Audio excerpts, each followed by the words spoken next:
السلام علیکم دوستوں، آج آپ کو ایک ایسی بات بتانے والا ہوں جس کو سن کر آپ اپنی زندگی میں کافی چینجنگ لا سکتے ہیں۔ یہ خاص طور پر ان لوگوں کے لیے جو کہ اپنی جاب میں ہر وقت مصروف رہتے ہیں۔ تو سنیں غور سے، اچھی لگے تو شیئر بھی کریں۔ شہر کی چمکتی سڑکوں پر دوڑتے ہوئے احمد ہمیشہ جلدی میں رہتا تھا۔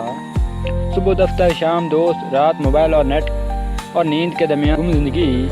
امی روز فون کرتی، نرم لہجے میں پوچھتی، بیٹا کھانا کھا لیا، تھک تو نہیں گیا؟ اور امن ہنستے ہوئے کہتا، امی ابھی میٹنگ میں ہوں، بعد میں بات کرتا ہوں نا۔ پھر فون بند۔ امی مسکرا دیتی، لیکن ان کے چہرے کی مسکراہٹ کے پیچھے خاموشی تھی، وہ خاموشی جو صرف مائیں سمجھتی ہیں۔ وقت گزرتا گیا، امی کا فون اب روز نہیں آتا، ہفتے میں ایک بار۔ پھر کبھی کبھی امن نے سوچا اب امی بھی مصروف ہو گئی ہے۔ ایک دن صبح جب وہ دفتر جانے کی تیاری کر رہا تھا، فون بجا۔ امی لکھا ہوا نام چمک رہا تھا۔ امن نے کہا، امی بس 5 منٹ میں نکل رہا ہوں، واپس آ کر بات کرتا ہوں، اور فون کاٹ دیا۔ شام کو جب وہ واپس آیا تو فون دوبارہ بجا، مگر اس بار نمبر وہی تھا، آواز کسی اور کی تھی۔